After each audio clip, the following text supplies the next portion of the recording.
오늘은 선지서 변론 중거 첫 번째 시간입니다. 예레미야 변론 첫 번째를 변론해 보도록 하겠습니다. 선지서는 여러분들이 아시는 것처럼 선지서 자체는 어떻게 구성이 되어 있느냐, 이사야부터 말라기까지 17권의 선지서가 있는데요. 그것은 하나님이 뭐를 말씀하셨습니까? 이제는 정한 때가 돼서 메시아가 나타나서 이제 천국 복음을 전해서 영원한 시대가 있게 하시고, 재림이주가 오실 때 이제는 심판과 새 시대를 이룰 때 하나님이 어떻게 동방의 역사로 말세의 역사를, 심판의 역사를, 세례의 역사라고 그러는데 그런 역사를 어떻게 진행할 것을 보여준 것이 예언서와 계시록입니다. 그래서 이사야 성경은 전체 말씀을 아주 세밀히 변론해 놓으셨고, 이제 때를 알 수 있도록은 계시록을 체계화시켰기 때문에 계시록은 예언의 말씀이 이루어지는 순서를 많이 나타내 주셨기 때문에 때를 알 수가 있거든요. 그 다음에 다른 이레미야부터 이제 말라기까지는 하나님이 특별한 목적을 갖고 물론 변론을 하셨지만 그 변론의 내용은 이사야 성경과 동일한 것을 세밀히 또한 변론한 것이 많습니다. 그래서 이사야 변론을 정확히 깨달으면은 특별히 예레미야나 에스겔은 쉽게 깨달을 수 있는 것이고, 그래서 예레미야하고 에스겔은 제가 자세히는 변론 안 하고 중요한 것만 변론하도록 하겠습니다. 그러면 이 예언서가 어떻게 보셔야 예언을 정확히 볼 수가 있느냐? 예언서는 이제 다 아시는 바와 같이 2500년 전부터 2700년 전에 선지서들이 활동하면서 선지서를 기록했죠. 선지서를 기록하는데 예레미야 말씀하시는 것처럼 이제 예레미야는 여기 열방의 선지자라고 그랬거든요. 그런 거랑 마찬가지로 옛날에 부분적으로 역사하던 그런 선지자들인데 그 선지자들은 대부분 뭐겠습니까? 다 기록하는 사명입니다. 그래서 하나님의 말씀임에서 기록해 놓은 것이고, 부분적으로는 조금 이루어진 것이 있었지만은 이제 700년 후에 예수님과 세례요한의 탄생으로 예수님의 복음의 역사가 진행되는 것이 진행되어 오다가 말세가 돼서 이제는 그런 일이 이루어지는데, 예레미야에 나타난 것처럼 그때 당시의 상황은 뭐를 얘기하느냐? 이스라엘이 이제 부패가 돼서 아주 어려운 일이 올 때 참된 선지의 말을 듣지 않다가 이제는 아수르와 바벨론에 의해서 북이스라엘과 남유다가 망했죠. 그때 상황을 들어서 인간 정벌이 되었을 때 이제 선지국가인 한국의 그런 상황이 다시 올 것을 말씀했고, 또 인간 전체적으로도 그런 때 구체적인 역사가 어떻게 진행될 것이냐. 그래서 많은 내용 중에 이제 중요한 것이 사명제에 대한 부분입니다. 왜 그러느냐? 하나님의 역사할 때 하나님이 전지전능하시고 무소불능하시지만은 직접 역사하는 것이 아니고 영육의 육체를 가진 사람을 들어 역사하기 때문에 하나님은 사명자가 준비되어야만 하나님의 역사가 실행된다는 사실이 나와 있기 때문에 선지를 통하여 그것을 바로 깨닫는 것이 아주 중요한 겁니다. 그러면 예레미야 선지를 1장부터 한번 보도록 하겠습니다. 예레미야는 뜻은 여호와께서 높이신다, 여호와께서 세우신다, 이런 뜻이거든요. 그런데 예레미야 1장 10절에 보면 뭐라 그러느냐? 오라 내가 오늘 너를 열방 만국의 위에 세우고 너를 뽑으며 파괴하며 파멸하며 끊어뜨리며 건설하며 심게 하느니라. 그러니까 이 예레미야를 부를 때 이렇게 하나님이 만국의 선지자라 이렇게 한 것을 보시면은 이게 무슨 뜻이겠습니까? 이거는 그 시대에 쓰임 받기도 했지만은 세상 끝날에 있을 것을 얘기한 거거든요.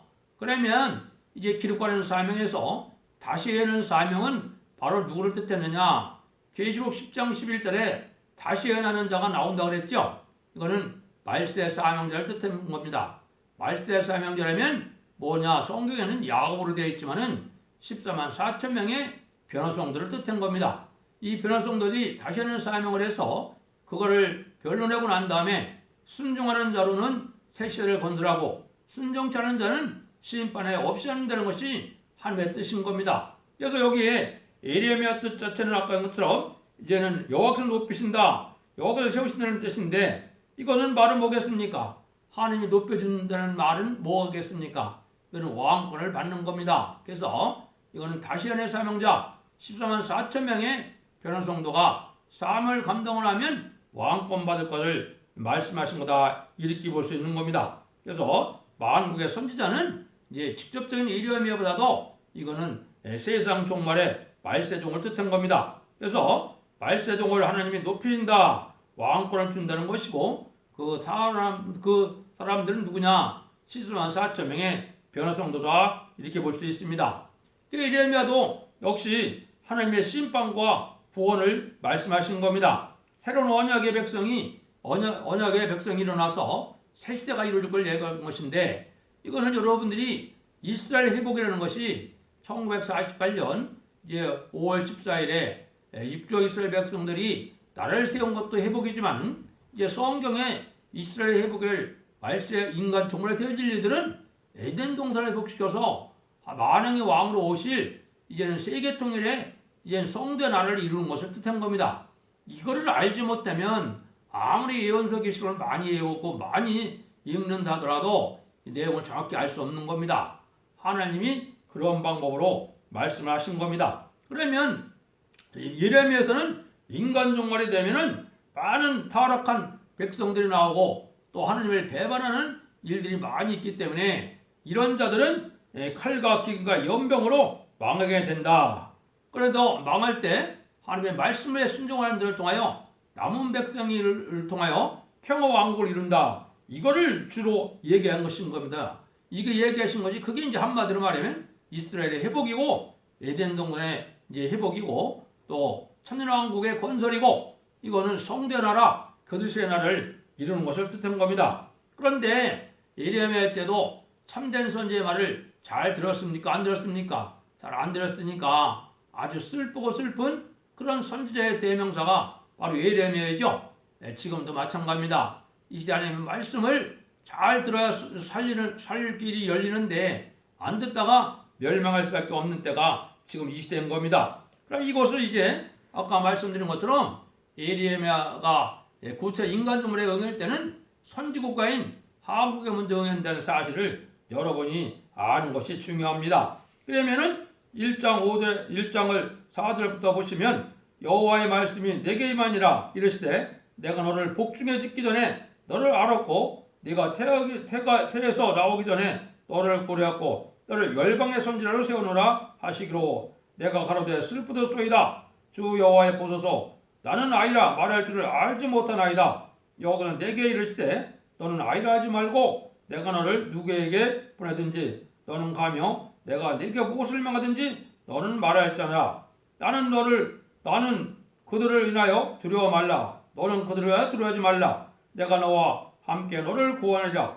그 아이와 나 여호와의 말이니라 하시고 여호와께서 그 손을 내밀어 내 입에 대시며 내게 이르시되 보라 내가 내 말을 네 입에 두었노라. 보라 오늘날 너를 열국 만국에 세우고 너를 뽑으며 파괴하며 파멸하며 넘어뜨리며 건드리며 신게 하느니라. 요거는 이제 아까 말씀드린 것처럼 에리야말을 세울 때 만국의 선지자로 세운 거기 때문에 이거는 에리야말을 지금 얘기한 것이 아닙니다. 주차 얘기하지만 말세 사명자를 얘기한 것이고 이 사명자를 하나님이 이제 택하고 구원하신 데는 이게 사명자에게는 일방적인 사명자도 있고 또 특별히 시대적인 사명자가 있는 겁니다. 시대적인 사명자는 그 시대에 하나님이 대표적인 종을 통하여 역사하는 것을 역사적으로 볼 수가 있거든요. 그러면 많이 있지만 대표적으로 아브라함 때는 얘는 언약을 세워서 할례 언약을 세웠죠. 그 언약이 그때 할례 언약이 법입니다. 또 모세 때는 모세를 통하여 모세 율법을 주셨죠. 율례 법들 줘서 그걸 순종하지 않으면 멸망할 수밖에 없는 때가 된 겁니다. 지금까지는 예수님을 통하여 그리스도의 십자가의 보혈로 인간을 구하는 역사에 십자가도를 절하는 것을 예수님이 메시아 역사를 하시고 그 일들을 예수의 증인이 돼서 사도들의 역사가 지금까지 2000년 동안 전해져 온 것이 복음의 역사입니다. 이제는 다시 연할 때가 되고 인간종을 심판할 때가 되면은 이제 계시록 11장에는 두 증인을 세워서 역사한다는 것처럼 이런 말씀 읽고 듣기 주는 때 이때 쓰임받는 종들이 변화성도고 이게 말세 사명자입니다. 그래서 그러한 사명자들이 이제 심판의 새 시대를 이룰 때를 여기 말씀한 것이 예레미야 1.5절부터 10절까지를 말씀한 겁니다. 첫 번째는 태어나기 전부터 구별했다고 그랬죠. 하나님은 예제정간에 이렇게 다 쓸 종을 예정하신 겁니다. 지난번에도 말씀드렸지만 알파 역사에서 고레스도 어떻게 됐다고 했습니까? 고레스가 태어나기 전에 200년 전에 예언해서 이방의 나라에 고레스를 들었었습니다. 이거는 뭘 예표한 겁니까? 이거는 이스라엘 백성들이 아니고 이방인 우리나라 하느님을 알지 못하던 백성을 들어서 얘는 고레스처럼 들어서 예루살렘을 복귀한 것처럼 세상을 회복시켜서 새 시대를 이룬다 이렇게 볼 수 있는 겁니다. 그래서 이사야 48장 10절에서는 못해서 택한 다음에 고난에 풀면서 택한다는 말을 썼거든요. 이거는 많은 시련과 연단 중에서 하나님이 쓰실 만한 종으로 쓰임 받게 되는 그런 인격을 허락하실 기간을 얘기한 겁니다. 그래서 그런 과정을 통해서 하나님이 들어쓰는 것을 볼 수가 있고, 이제는 이 예레미야에게 할 수 없다 그러니까 아주 겸손함을 뜻한 거죠. 자기는 어린애와 같다 그럴 때 하나님이 뭐라 그럽니까? 너는 순종만 하면 된다 이 말이죠. 너는 두려워하지 말고 내가 무엇을 받은지 너는 그대로 순종만 내면 역사는 하나님이 하시는 거죠. 내가 예레미야에게 누구에게 보내든지 너는 가며 무엇을 여행하든지 너는 말할 것이며 그렇게 말씀을 했거든요. 그래서 우리가 항상 말씀하는 것처럼 무슨 말이 있습니까? 하나님은 순종을 제사부터 낮게 여긴다 그랬죠. 하나님은 하나님의 역사는 하나님이 하실 것이니까 너는 믿고 순종만 하면 하나님의 역사가 구원의 역사가 심판의 역사가 진행될 것을 말씀하니까 여기서 그렇게 얘기를 한 겁니다. 그런데 예레미야 자신도 나는 아이라 하고 내가 할 수 없다 이런 말씀을 했죠. 그래서 인간은 첫 번째 온유하고 겸손해야 되는데 겸손하지 못하면 쓰임받지 못하는 것을 우리가 잘 알아야 됩니다. 하나님의 말씀에 줬더니 순종이 필요한 것이지 자기 생각과 고집은 별 필요가 없는 겁니다. 그래서 그때 하나님은 뭐라고 해서 보냅니까? 담대라 그랬죠. 8절에 하나님은 두려워 말라 내가 너와 함께 구원하리라. 그래서 구원의 역사를 너와 함께 하겠다. 그래서 이사야 19장 20절에도 보면 인간 종말에 한 구원자, 한 보호자를 보낼 것이다 그랬거든요. 이거는 인간 종말에 말세 사명자 중에 선구적인 종을 뜻한 겁니다. 왜? 한 종을 통하여 단체를 이루고 단체적인 역사라는 것이 하나님의 예정된 섭리이기 때문에 그렇습니다. 그래서 하나님은 완전한 신이기 때문에 두려워하지 말고 우리가 하나님을 완전히 신뢰하고 믿고 하나님의 완전 역사를 믿고 순종하면 하나님의 역사가 진행된다 이 말입니다. 그 다음에는 하나님의 일을 하려면은 1장 9절에 있는 것처럼 예레미야에게 그 손을 내밀어 내 입에 대시며 내게 이르되 보라 내가 내 말을 네 입에 두어놓으라. 요거는 예레미야 선지자를 통해서 여러 가지 선지자들은 기록하는 사명이기 때문에 말씀이 정확히 기록이 되기 때문에 하나님의 말씀 입에 임하에만 가능하다 이 말입니다. 다른 성경 쓰는 것보다도 예언서 쓰는 성경은 하나님이 완전 역사하는 겁니다. 그래서 하나님이 완전히 글자 하나하나를 알려줘서 쓰게 되는 것이 예언서입니다. 왜냐? 알지 못하고 쓰는 거거든요. 다른 성경은 어느 정도 이해되고 깨닫는 것을 성령의 역사를 쓰기지만은 예레미야처럼 이런 선지서는 전혀 알지 못하는 걸 기록하는 거기 때문에 하나님의 말씀 임해야 된다. 그런데 이걸 전하는 사명은 좀 틀리죠.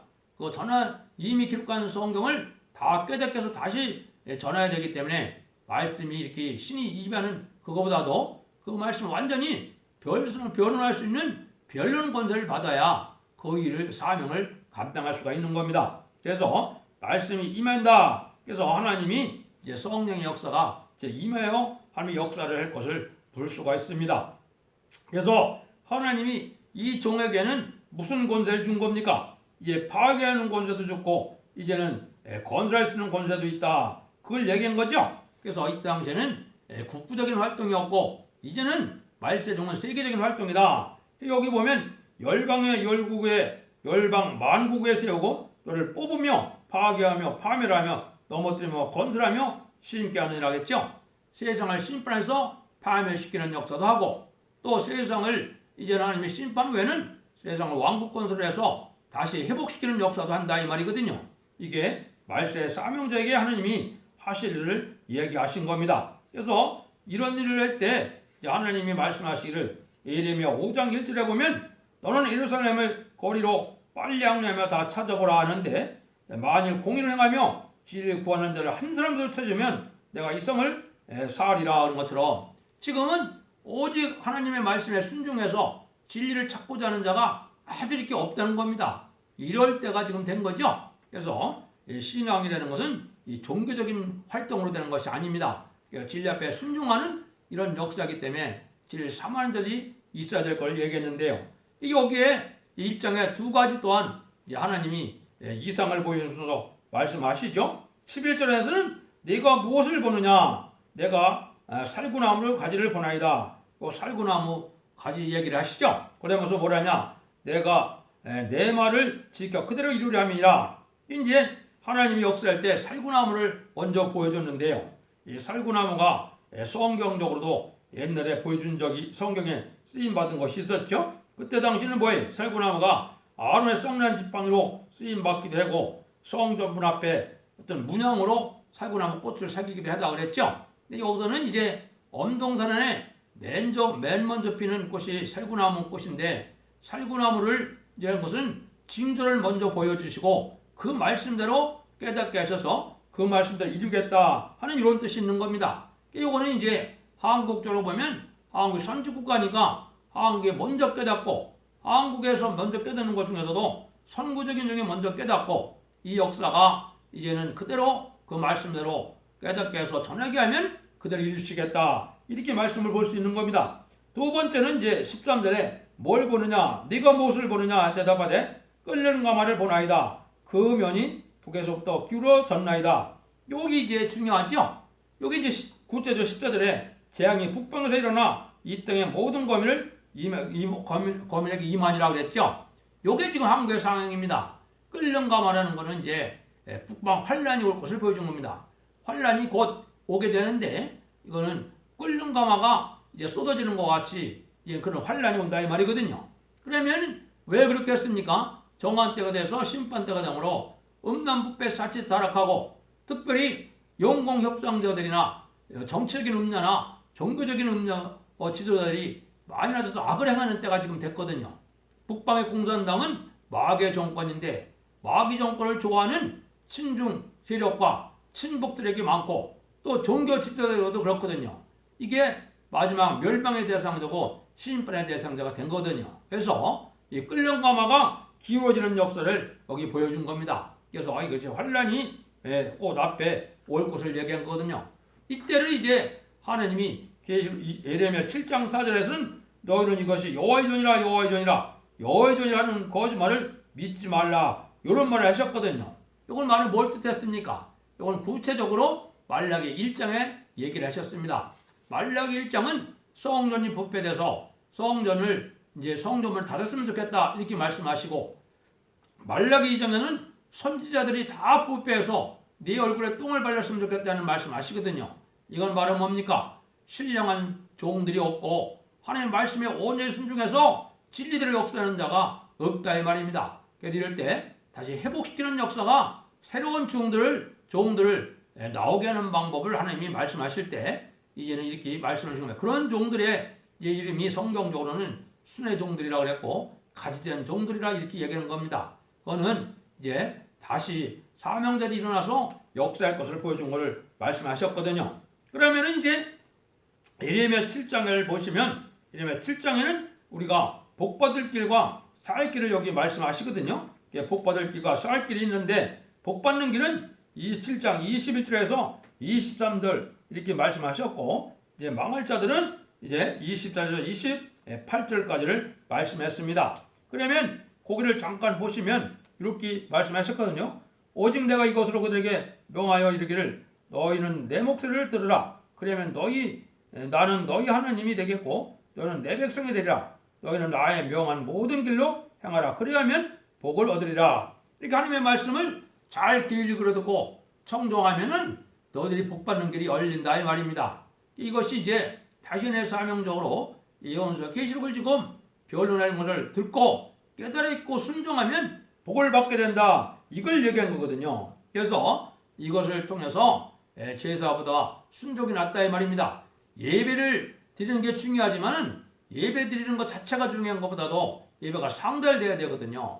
그럼 진리에 맞지 않고 세상에 마음이 다 가 있고 하나님 앞에 마음 성전에서 인정받는 것이 없다면, 삶 속에서 인정받는 것이 없다면 예배를 드린다 해서 하나님이 받고 복을 내리는 것이 아닙니다. 하나님 진리 앞에 다 합당한 자들이 되고 깨끗하고 정직한 양심 속에서 진리 앞에 순종하는 자가 되어야 되고, 또 하나님이 그 말씀 앞에 순종하고 하는 실천하는 이런 마음이 있어야 하나님이 복을 내려서 그 사람들을 들어쓰고 사명 감당케 하심으로 복을 내리는 것이 하나님의 역사입니다. 그래서 인간이 부족하고 미약하더라도 이 순종하면 하나님의 복 받는 길을 좀 열려주겠다 이 말이거든요. 그러면 말씀에 순종할 때는 어려움이 없겠습니까? 어려움과 괴로움과 환난과 여러 가지 어려움이 오더라도 그거를 참고 순종하는 것이 하나님의 복 받는 길이다. 그래서 말씀대로 순종하는 길이 지금 이 시대에 복 받는 길임을 여러분이 잘 알아야 됩니다. 여러분들 아시는 것처럼 신앙이라는 것은 시련과 연단이 없어는 장성할 수 없기 때문에 마귀의 수력을 들어서 이 말씀에 순종하는 데는 많은 어려움을 겪게 되지만 말씀대로 듣고 말씀대로 행하면 하나님은 복을 주시는 것이 하나님의 약속이라 이 말입니다. 반대로 이제 화받는 일은 어떻게 됩니까? 이때 많이 보내더라도 믿지 않는 자들이 많다 이 말이죠. 내가 내 종 선지자들을 너에게 보냈으며 부지런히 보냈으나 너희가 나를 청종치 않으며 귀를 기울이지 아니하고 목을 곧게 하느니라. 너희 열조보다 악을 더 행하였느니라. 이게 25절 26절 이렇게 말씀하셨거든요. 하나님이 많은 선지자, 지금으로 말하면 이제 목사, 장로, 전사가 되겠지만은 이 말세의 때는 이 선지자라 할 수 있는 것은 왜냐? 선지서를 다시 예언하는 사명이기 때문에 이 신분이 또한 선지자입니다. 그래서 이때 당시에도 하느님이 17명이나 된 선지자를 통해서 역사를 하셨지만은 순종치 않을 때 멸망한 것처럼 이제 다시 하는 자들이 바로 선지자인데, 이 선지자들이 그를 보낼 때 많이 하느님이 이걸 역사에서 알게 듣게 전하더라도 순종하지 않을 때 이제 멸망할 수밖에 없다 이 말입니다. 왜 그렇게 되느냐? 악한 마음의 계와 강박한 대로 행하는 때다. 하나님의 백성이 마음이 악해지는 것은 말씀을 순종치 않을 때 하나님의 역사가 떠나고 악한 마귀가 대신 들어가서 역사하는 겁니다. 그래서 은혜를 받고 은혜 순종치 않으면은 이제 일곱 마귀가 들어가는 때가 되는 겁니다. 그래서 황충이가 되고 마는 거거든요. 그래서 여러분들이 말씀에 순종하는 일이 이게 복받는 길이지, 그냥 단순히 믿음이라는 것이 종교 생활하면은 그냥 구원받는 걸 생각하는 것은 이 잘못된 겁니다. 하나님의 말씀을 지켜 순종할 때 복을 받고 구원을 받는 것이지, 물론 예수 그리스도의 보혈의 공로로 구원이 오는 것은 맞지만은 주님이 인정하는 믿음이 바로 말씀을 지켜 순종하는 걸 믿음이라고 하는 것이지, 알고 있다 해서 그것이 순종의 믿음은 아닙니다. 여러분들이 그걸 잘 알으시고 말씀을 잘 듣고 순종하는 것이 중요하다. 그래서 이때 멸망하는 방법은 이제 참된 선지의 말을 거역하느니라. 왜냐하면 이때는 거짓 선지자들이 많이 나오기 때문에 거짓 선지자들에게 순종할 건 소용이 없죠. 참된 선지의 말씀을 순종치 않을 때 이것이 이제 멸망이 된다 이 말입니다. 참된 선지라면 뭡니까? 예언대로 말씀대로 말씀을 정확히 증거해서 하나님의 역사가 함께함으로 하나님이 들어쓰는 시대적인 사명자의 종을 뜻한 거거든요. 이게 변호성도고 그 사명자가 모이는 것이 예언적으로는 첫대기의 사명자가 되는 겁니다. 그래서 하나님께서 마귀를 들어쓰는데 말씀대로 순종하는 여부에 따라서 얘는 복을 주고 복을 못 받게 되고 그러는데, 순종치 않으면 복을 못 받게 하는데 순종하지 못하게 하는 것이 또 마귀의 사명이기 때문에 마귀는 미혹을 하고 또는 마귀는 대응을 해서 얘는 순종치 못하는 일들이 많이 벌어질 수 있다 이 말입니다. 그때 그 시련을 잘 이겨나가서 이제 말씀에 순종을 나가면 이제 승리자 반열이 되고 이기는 자의 반열이 되면은 변성도 될 수 있는 것이고, 그 첫대기의 변론에 순종하고 올 때 얘는 새 시대의 백성이 돼서 죽음을 맛보지 않고 변화승천하거나 죽음을 맛보지 않고 또 새 시대의 백성이 되어서 이제 천년왕국의 복을 받다가 얘는 영원 무궁색에서 또한 영원한 복을 받게 되는 것이 하나님의 말씀입니다. 지금까지는 영원고는 제사함을 받는 데 있었지만은 하나님의 백성이 복 받는 것이나 화 받는 것은 예언의 말씀을 순종하고 순종치 않는 데 있다. 이걸 우리가 잘 알아야 됩니다. 그래서 이 시대에는 우리가 복을 받느냐 화를 받느냐 하는 것은 바로 말씀을 떠넘어가면서 순종하는 자가 되어야 지상 왕국의 축복을 받게 된다는 것입니다. 여러분들도 잘 분별하시고 또 성령님께 애창으로 간구하셔서 진리 성령님의 도우심으로 바로 깨닫게 되므로 진리를 순종하면서 이제는 새 시대의 복을 받는 마지막 이 시대에 구원의 복을 받는 심판의 환란과 재앙의 날에 구원을 받는 복된 종들과 성도들이 되기를 예수님으로 간절히 축원드립니다.